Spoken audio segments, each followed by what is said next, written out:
Hi there, I'm Jessica Amsler, the Change Management Leader for a Finance Transformation Program at Stanley Black & Decker.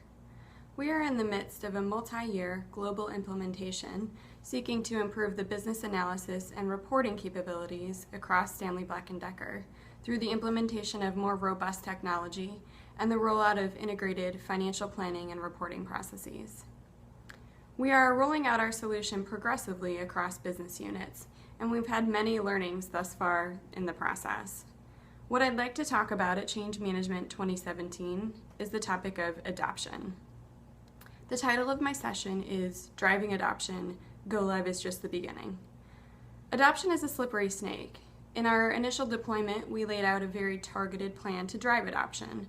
We executed several change management workshops, we communicated transparently and proactively, and we held multi-day sessions for training, all in order to enable users to adopt our tools, and more importantly, to be ready to adopt the processes that we were changing fundamentally through our implementation.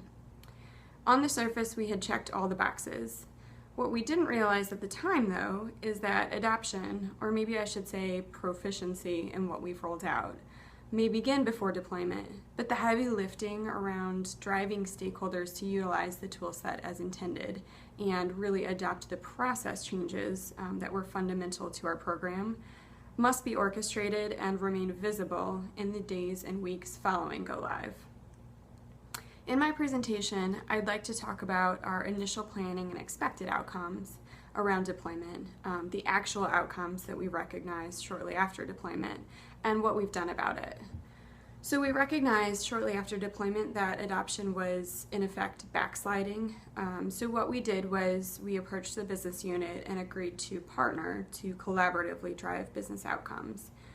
Our thoughtful approach involves change management, our team, creating objective metrics to measure and report out on adoption, and also we highlight the areas in need of focus based on what those metrics say.